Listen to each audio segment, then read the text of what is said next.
네, 참지수님. 예, 제가 지난 5월 달에 일본에 대한 이해를 시작을 했습니다. 그런데 제가 중국에 대한 이해를 2회에 걸쳐서 했고, 일본에 대한 이해를 우리가 일본을 무조건 미워하지 말아라. 알고 미워해라. 그 사람들이 도대체 우리나라하고 어떤 관계 속에 있는지를 우리가 정확하게 알고 미워해야 되는데, 밑도 끝도 없이 미워해서는 우리가 그들을 이길 수가 없다. 그래서 이제 일본에 대한 이해를 5월 달에 시작을 했어요. 근데 저도 준비를 하면서 저도 일본에 대해서 많이 알았다고 생각을 했는데 너무너무 많이 몰랐더라고요.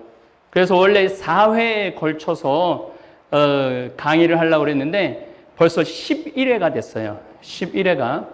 그 5월 달에 일본에 대한 이야기를 하면서 일본은 언제나 우리나라를 침략할 수 있는 나라다. 역사적으로 그래왔다. 그렇기 때문에 일본에 대해서 긴장의 끈을 놓으면 안 된다. 그렇게 제가 강의를 계속 했어요. 계속. 천주교 신부님이 왜 그런 정치적인 이렇게 역사적인 그렇게 가르침을 많이 하느냐. 복음만 말을 하지. 근데 여러분들, 나라를 잃어버리면요, 복음도 전할 수가 없어요. 일본은 천황이 신이야, 신. 천황이 신이기 때문에 우리가 일본한테 나라를 뺏기면 우리 신앙도 같이 빼앗기는 거야. 그렇기 때문에 우리가 알아야 돼요. 천황이 어느 정도로 신이냐면은, 히틀러는 죽었어요. 자살했다고 그러죠. 그런데 일본은 패망을 하고도 그 패망의 패주인 천황은 처벌을 받지 않았어요. 그냥 넘어갔어요. 1952년에 이제 2차 세계대전 전범 재판이 끝났는데 4,000명이 전범, 주범, 일본 얘기하는 거예요. 전범, 주범이라고 그러고 한 1,500명을 사형을 시켰어요. 그런데 정말 그 최고의 그 수괴인 천황은 사형을 안 했어요. 왜냐하면은 일본 사람들이 뭐라고 그러냐면은 천황은 우리의 신이다. 신이 죽으면은 우리 일본이라는 나라는 끝나는 거다. 그 역풍을 어떻게 견디겠느냐? 메가더한테 편지를 계속해요. 천황은 건드리지 말아라. 신은 건드리지 말아라. 그런데 만약에 우리가 다시 일본한테 나라를 빼앗기면은 우리가 다시 또 천황폐와 만세, 덴노라고 그래요. 덴노, 신만세 이래야 되거든요. 그러니까 신앙과 경제와 이 정치는 떨어질래야 떨어질 수가 없는 거예요.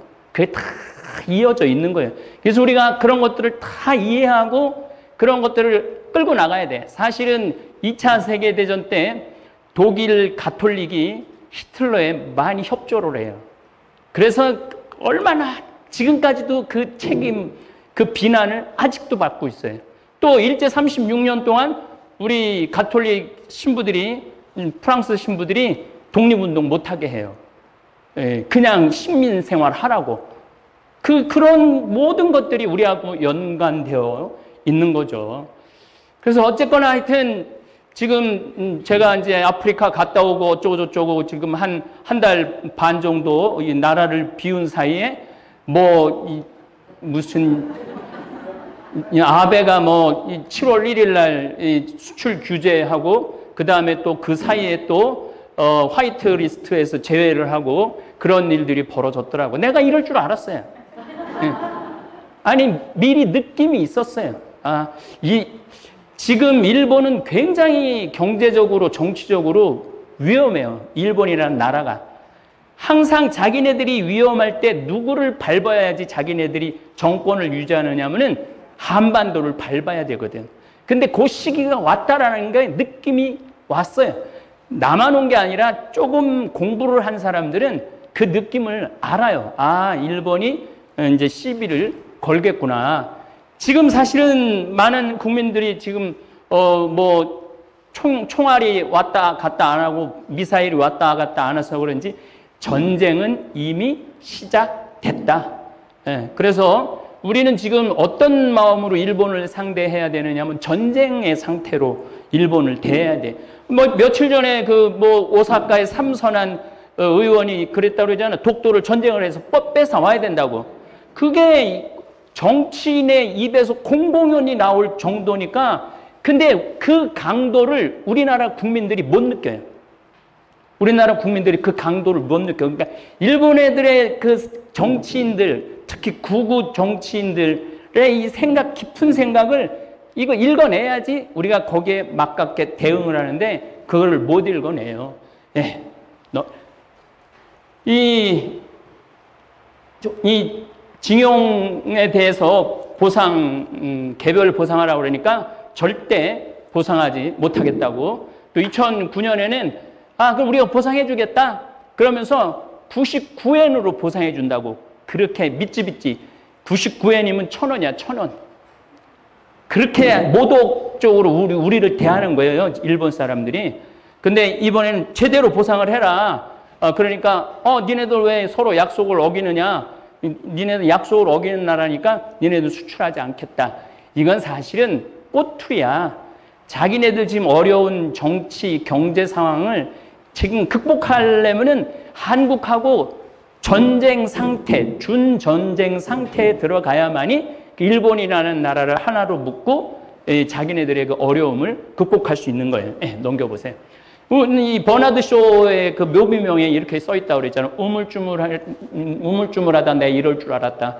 이렇게 우물쭈물하다 이렇게 죽을 줄 알았다고. 되게 제가 오전에도 말씀드렸죠. 우리 인생에 나중에는 없어.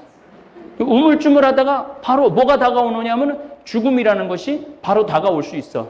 근데 이거는 일본하고 우리 관계는 우리가 일본보다 군사력도 경제력도 정신도 앞서야 돼요. 그냥 일본 중간 제품 갖다가 물건 만들어 판 그 재미로 우리가 이제까지 살아온 거예요. 그러니까 우리가 기초 체력이 튼튼해야 돼. 그래서 우리나라 국민들이 정말 이제 생각을 잘 해야 돼. 우물쭈물하다가는 정말로 일본한테 또 1910년에 나라 빼앗기듯이 또 빼앗길 수 있다는 거예요. 그런데 1910년에 나라를 빼앗기기 전에 일본은 거의 40년 동안 작업을 해요. 우리나라를 빼앗으려고 거의 40년 동안 작업을 해요. 그러니까 1865년 요시다 쇼인이라는 사람이 정한론이라는 걸 펼쳐요. 이 무슨 얘기냐면은 한반도를 정복해서 조선의 쌀과 조선의 노동력을 가지고 만주와 리순, 중국을 먹어야 된다. 그걸 1865년 이 사람이 계획을 해요. 1865년. 그리고 1910년에 나라를 빼앗긴 거야. 그러니까 몇십 년 동안 아주 치밀하게 준비를 한 거예요. 운요 사건이며 강화도 재물포 조약하며 병인 병자호란이 아니라 동학 농민 이렇게 다 그게 얘네들의 스케줄에 다 있었던 거야. 근데 우리는 몰랐던 거야. 지금도 그런 상태다 이거예요. 근데 이번에는 좀 달라요. 이번에는 경제력도 우리나라하고 일본하고 큰 차이 안 나요. 군사력도 우리나라하고 일본하고 큰 차이 안 나요. 똑똑한 것도 내가 보기엔 일본 애들이 좀 더 모자라는 것 같아요. 지금은. 진짜로. 지금 이 세상을 읽는 게 일본이 좀 모자라는 것 같아요. 이게 왜 그러느냐면 일본은 1 더하기 1은 2야. 이 학교에서도 유치원에서도 탁 애들 신발 탁탁탁탁 하고 줄도 탁탁탁 쓰고 시키는 대로. 이게 군국주의예요. 시키는 대로. 그러니까 얘네들이 우리나라에 뭐에 떨어지느냐 하면은 벌써 예술에 떨어지잖아요. 우리나라 방탄소년단 이걸 만들어낼 수가 없어 일본 아이들은. 왜냐하면 이런 자율성. 우리나라는 어쨌든 이렇게 튀어나가고 저렇게 튀어나가고 막 하여튼 별 같은 소리를 다 하잖아요. 그리고 우린 별 소리를 다 해도 그냥 지금 놔둬. 그렇기 때문에 굉장히 상상력도 좋고 파워가 있는 거예요. 그러니까 지금 9월달, 10월달 일본 여행 제로라고 그러잖아요. 그러니까 국민들이 굉장히 깨어난 거예요. 그래서 이번만은 내가 다르다고 그전 강의 때 이번만은 내가 해볼 만하다. 그리고 또 벌써 무슨 뭐 에칭가스, 뭐 불화수소 뭐 이런 것도 벌써 극복을 해내잖아요. 조선 말에는 그런 거 상상도 못했어요. 근데 지금은 그런 에너지가 있는 거야. 그러니까 이번에는 해볼 만하다 이거야. 자, 2차 세계대전 끝나갈 무렵에 일본은 이 두 개 8월 6일 날 히로시마에 8월 9일 날 나가사키에 이 원자탄을 터뜨려요. 이 원자탄에 관련된 소설, 원자탄에 관련된 글들을 읽어보면은 기가 막혀요.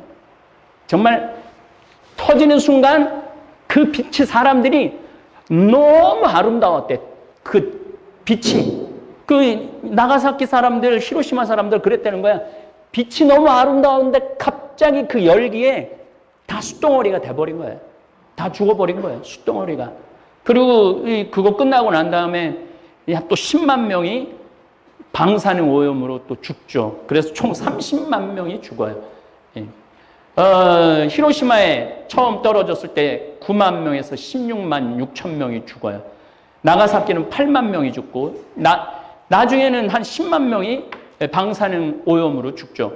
이번에 그 동일본 지진에 후쿠시마 이 원자력 발전소 터진 거 아시죠? 그런데 70km 떨어진 우사를 하는 집인데 150마리의 소를 키우는데 70km 떨어진 지역의 소야. 근데 그 방사능에 오염돼 갖고 지금 벌써 한 80마리가 죽었대. 70km 떨어진 지점에 소가 방사능에 오염이 돼 갖고 반이 시금시금 죽어간대. 일으켜 세우려고 해도 일어나지도 못하고 말이나 소나. 그래서 제가 원자력 발전소가 굉장히 위험하다는 거예요. 우리나라 원자력 발전소가 만약에 터지면 반경 100km, 뺑돌로 100km는 다 날아가는 거야. 그러니까 뭐 경주, 울진 뭐 이쪽에 만약에 원자력 발전소 터지면은 경상도는 다 날아가는 거예요. 이 원자력 발전소가 어마어마하게 무서운 거예요. 이 원자력이라는 게 어쨌든 이렇게 이 두 방이 터지는 바람에 두 손을 들죠. 예.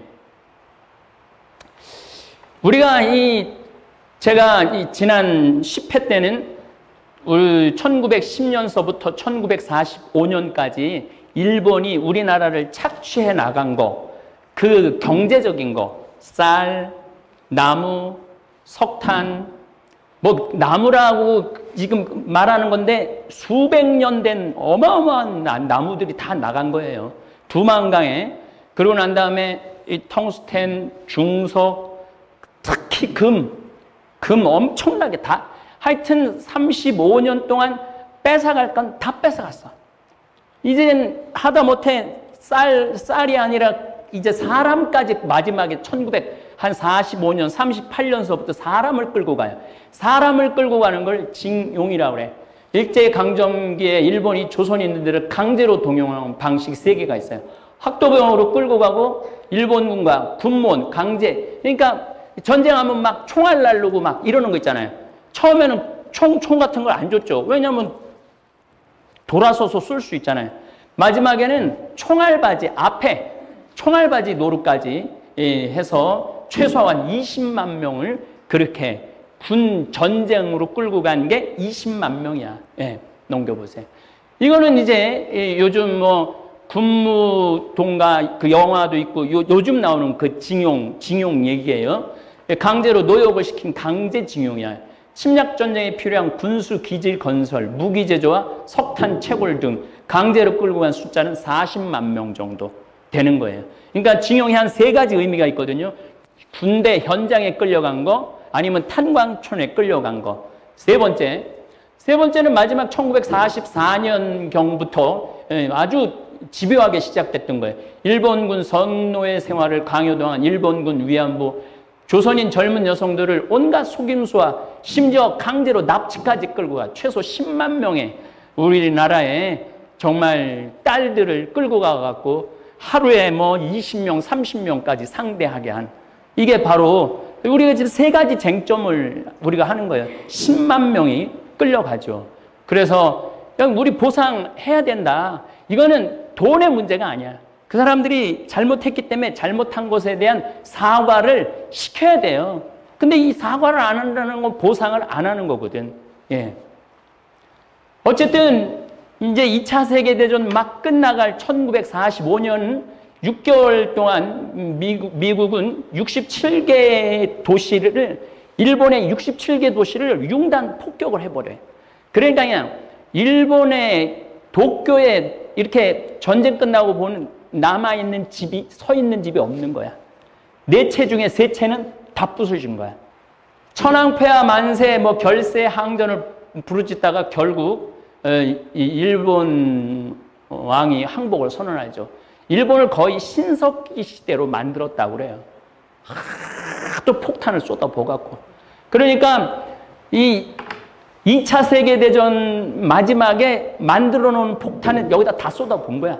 독일이 먼저 항복, 5월 달에 항복을 했잖아요. 그 남은 기간에 이제 일본만 남았으니까 그냥 B-52로 그냥 융단 폭격을 한 거야. 그래갖고 10만 명 정도 조선인 징용자가 도쿄에 있었는데 최소 10,000명이 희생된 걸로, 죽은 걸로 보는 거예요. 도쿄에 당시 인구가 한 100만 명 정도 됐었는데 그 중에 10만 명이 죽었어. 10만 명이. 이 폭격에. 그 중에 10,000명은 조선 사람이라는 거죠. 그러니까 끌려가고 동남아 가서 죽고 탄광에서 죽고 폭격에 죽고 우리 민족이 이런 그 일본 사람들한테 당한 고통은 이루 말할 수가 없다는 거예요. 그런데 우리가 여기서 하나 짚고 넘어가야 될 게 있어요. 관동 대지진이야.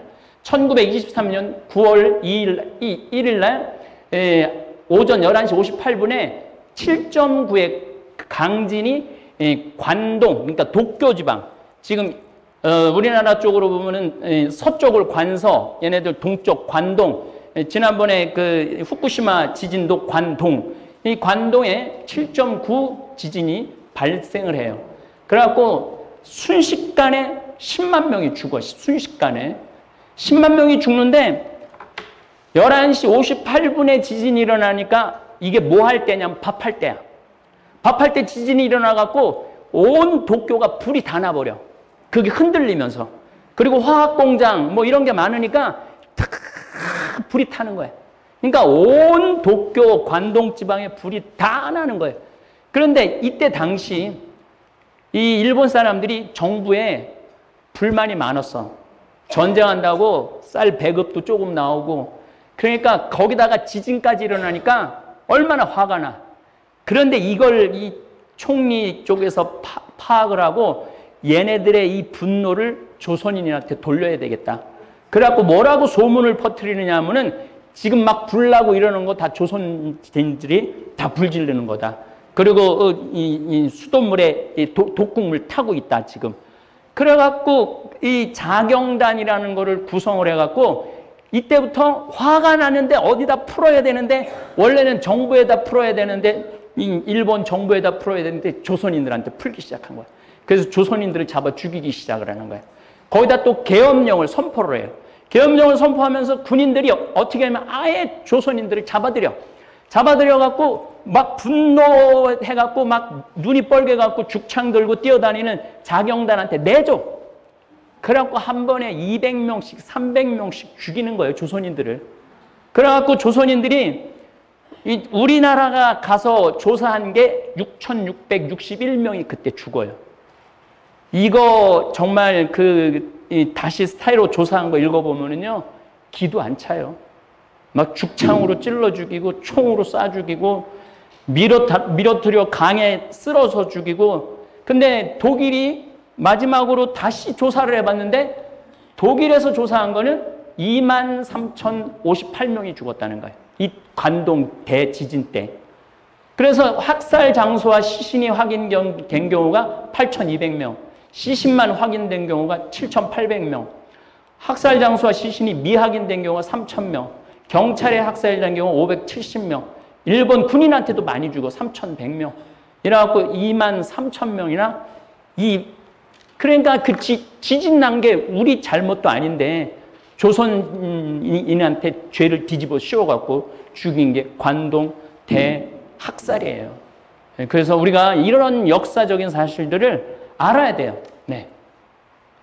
어쨌든 내가 말한 그대로야. 예, 넘겨도 돼. 어쨌든 하여튼 폭탄을 이제 쏟아붓고 뭐 나가사키, 히로시마에 원자탄을 쏟아붓고 그래갖고 결국은 전쟁이 끝나죠. 패망을 하죠. 패망을 하는데 이게 기가 막혀요. 전쟁 중에 일본이 바깥에 나가서 죽은 사람이 1,500만 명이 일본인이 바깥에 나가서 만주, 조선, 뭐 동남아, 뭐 필리핀 이런 데 나가서 죽은 사람이 1,500만 명.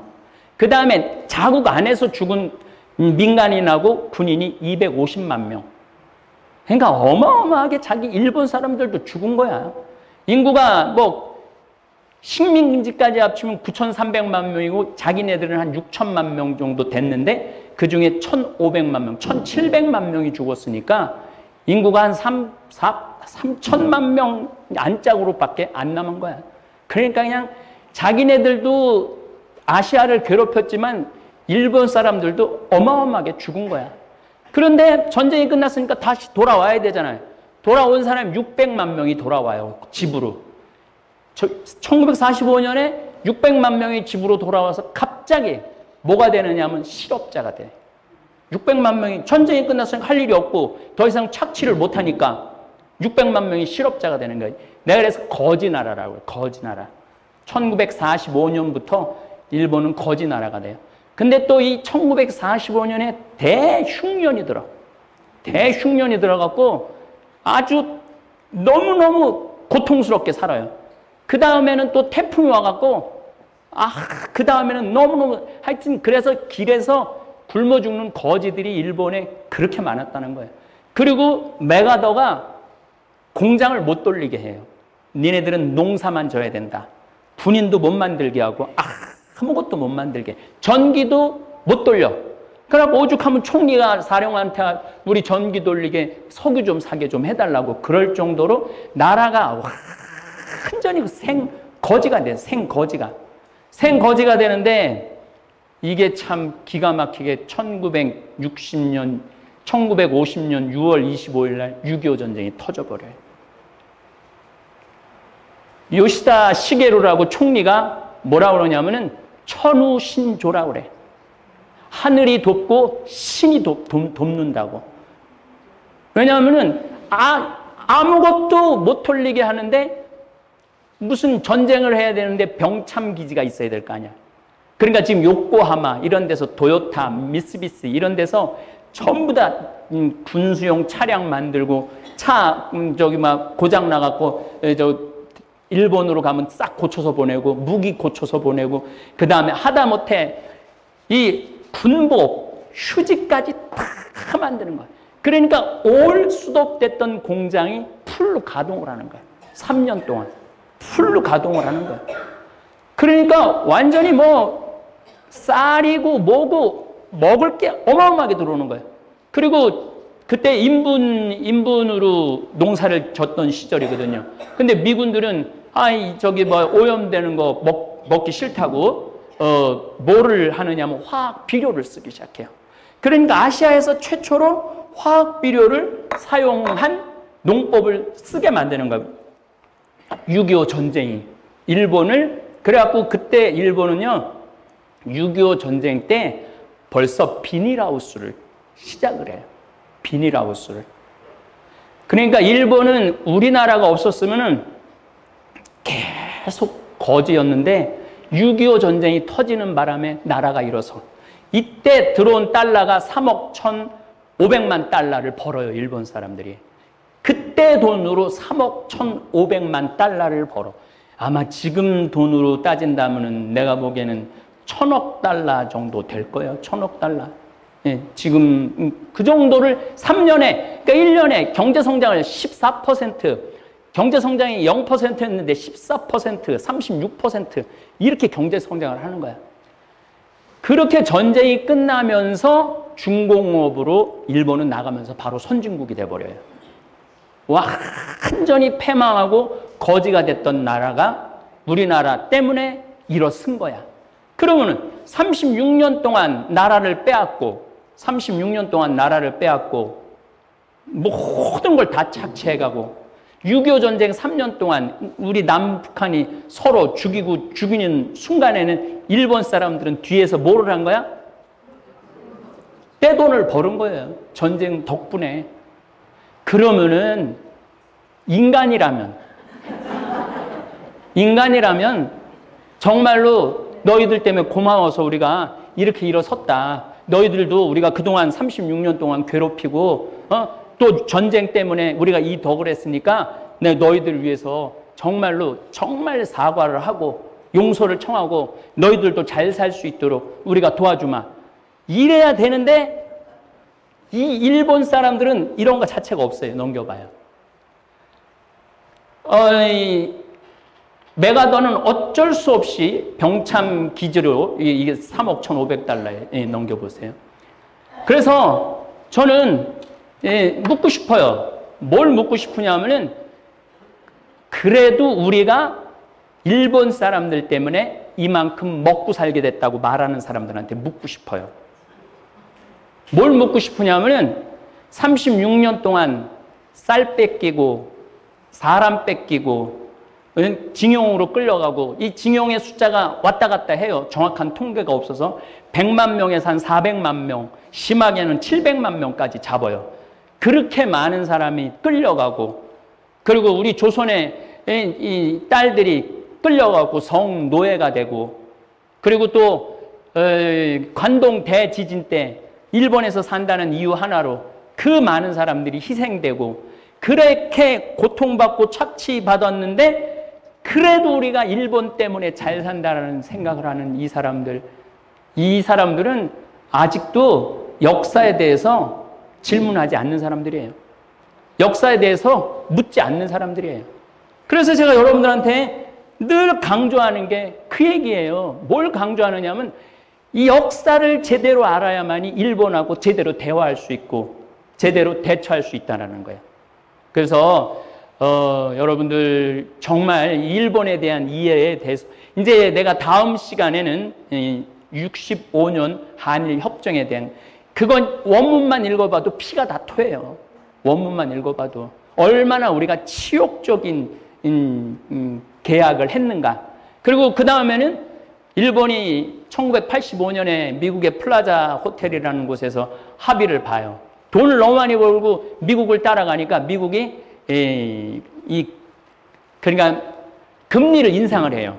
환율을 올리는 거죠. 그 바람에 90년서부터 2010년까지 20년 동안 일본이 그야말로 0% 선장을 해. 20년 동안. 그런데 이 아베가 다시 한번 일으켜 보려고 일으켰는데 안 일으켜진 거야. 일으키려고 아베노믹스라는 거를 했는데 안 일으켜진 거야. 그래서 이제 마지막 독을 쓴 거예요. 그게 바로 우리나라한테 지금 전쟁을 걸어온 거예요. 이게 마지막 최악의 상태에서 쓴 수예요. 1865년에 요시다 쇼인이 왜 정한론을 펼쳤느냐면은 그때 러시아나 미국한테 은을 많이 빼앗겼거든. 그래서 나라 경제가 굉장히 불안했었어요. 그래서 이 어려움을 극복하려고 그러면 조선을 침략해야 된다. 그게 정한론이에요. 지금도 똑같아. 지금도 일본은 지금 미국한테 너무너무 많은 걸 빼앗겼어.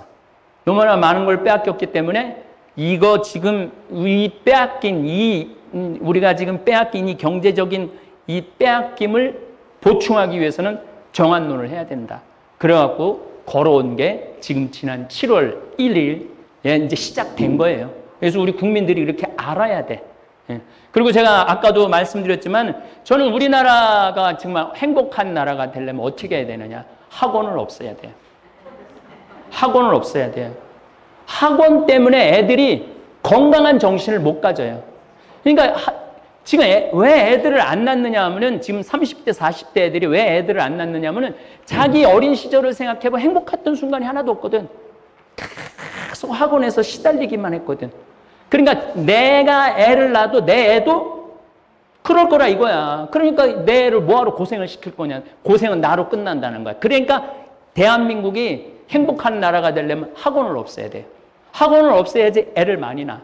그리고 또 두 번째 중요한 건 학비를 받지 말아야 돼. 대학 등록금을. 등록금 없이 일단 공부하고 싶어하는 애들은 다 공부시켜야 돼. 그건 나라에서 다 대주면 돼요. 뭐 지금 애 놓느냐고 뭐 126조를 이제까지 썼느니 어쩌니 다 소용없는 정책이야. 그래서 학원을 없애고 대학 등록금을 받지 말고 애들이 마음껏 뛰어노는, 왜냐하면 이제 3만 달러가 넘었기 때문에 이제 교육은 그냥 자연스럽게 되게 돼 있어요. 그리고 우리나라 지금 이 문화 자체가 수준이 너무너무 높아졌기 때문에 요런 몇 가지, 이 경쟁 체제 몇 가지만 없애면은 일본은요, 일본은 이제 없어져 가는 나라가 될 거예요. 일본은 지금 상태도 일본이 지금 우리를 못 이기고 있어요. 지금 지금 우리가 여행 안 가잖아요. 그 6조야, 6조. 60억 달러야. 여행 안 가지? 닛산 철수한대요. 닛산. 자동차 우리 안 사주, 지금 거의 안 사거든요. 철수한다는 거예요. 그러니까 그렇게 저렇게 해야지 우리가 일본을 이길 수 있어. 그리고 우리는 일본 없어도 돼요. 뭐 러시아도 있고 중국도 있고 정말 내가 원하는 건 남북한 통일되는 거야. 서로 총뿌리만 안 겨누면은 이건 뭐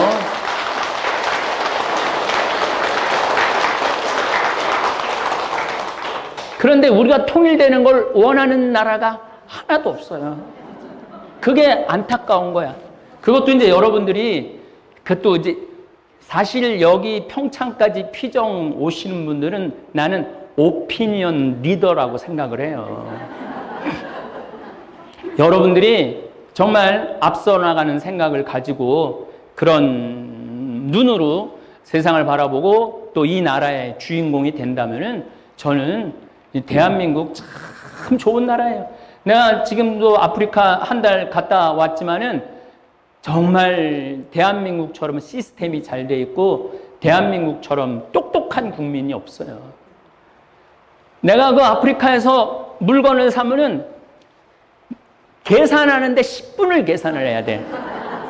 이게 뭐 10화차, 내가 한 보통 200화차, 300화차를 내면은 이게 한 60화차, 70화차 이렇게 사놓으면은 이거를 뗐다가, 넣었다가, 뺐다가, 넣었다가.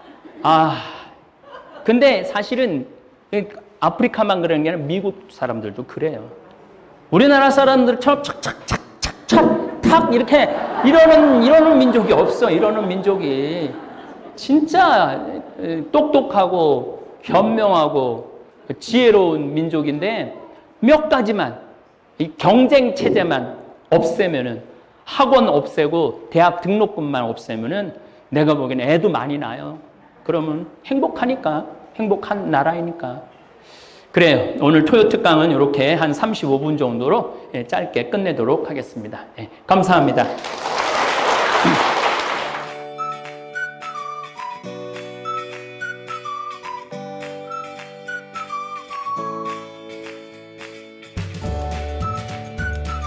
생태맘 청국장. 국산 콩은 한 가마에 요즘 45만 원 정도 합니다. 수입 콩은 국산 콩이 6분의 1 정도 한다고 그럽니다. 근데 저희들은 단 한 번도 수입 콩을 쓴 적이 없습니다. 성필리포 생태 마을에서는 콩값이 뛰어도 내려도 가물어도 흉년이 들어도 흉년이 들어도 청국장 가루는 지난 10년 동안 1kg에 3만 원 판매 변함이 없습니다. 우리 생태맘, 우리 총장 가루 이름이 생태맘입니다. 생태마음, 엄마의 마음, 이런 것을 합쳐서 생태맘 청국장 가루입니다. 미국 FDA 식품의약청 심사도 통과해서 1년에 50만 달러어치를 벌써 3년째 수출도 하고 있습니다. 어쨌든 여러분들 청국장 가루 많이 구매하셔서 맛있게 많이 드시기 바랍니다. 저는 아침에 밥숟갈로 2숟갈 물에 타서 마십니다.